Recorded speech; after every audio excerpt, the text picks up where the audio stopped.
এপস্টিনের এই আইল্যান্ড আসলে একটা এক্সপেরিমেন্টাল ল্যাব ছিল, যেখানে এরা মৃত্যুকে হার মানিয়ে কিভাবে অমরত্ব লাভ করা যায় তার এক্সপেরিমেন্ট চালাতো। এখানে এরা কিভাবে সুপার হিউম্যান তৈরি করা যায় তার এক্সপেরিমেন্ট চালাতো। এমনকি এপস্টিন এমন এমন সায়েন্টিস্টদেরকে ফান্ড করতো যারা ট্রান্স হিউম্যানের ওপরে রিসার্চ করতো, অর্থাৎ রোবট এবং মানুষকে কিভাবে এক করা যায় এইরকম এক্সপেরিমেন্ট করছিল তারা। অর্থাৎ এরা যে কোনো প্রকারের মৃত্যুকে হার মানাতে চাইছিল।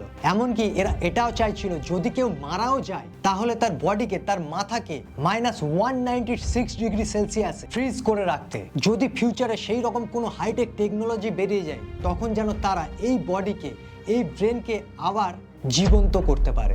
এমনকি এরা বাচ্চাদের ওপরে যে জঘন্য অত্যাচার করত তার সবচেয়ে বড় কারণ হলো এজ রিভার্সিং। অর্থাৎ একটা মানুষের নিয়ম হলো সে জন্মাবে এবং একটা এজ পর্যন্ত বেঁচে তারপরে সে মারা যাবে। এটাই হলো পৃথিবীর নিয়ম। কিন্তু এরা এই নিয়মটাকেই চেঞ্জ করে দিতে চাইছিল এবং এটা করার জন্য তাদের দরকার ছিল এমন একটা রক্তের, যে রক্তে অ্যান্ডোনোক্রোমের মাত্রা অনেক বেশি।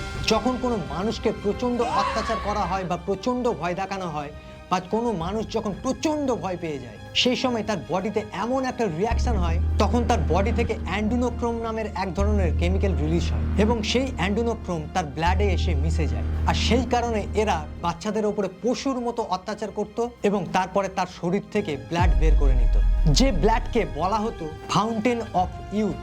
তারপরে এই ব্লাড বড় বড় বিলিনিয়াররা খেত, তার কারণ এই ব্লাড খেলে তাদের এজ রিভার্সিং শুরু হয়ে যায়, অর্থাৎ তাদের এজ একে একে থেমে যায়, তারা একে একে ইয়াং হতে শুরু করে। এই প্রসেসে যে মানুষের আয়ু 70 বছর তার আয়ু দ্বিগুণ হয়ে যায়। এপস্টিনের এই আইল্যান্ড সত্যি একটা ভয়ঙ্কর মিস্টেরিয়াস আইল্যান্ড ছিল।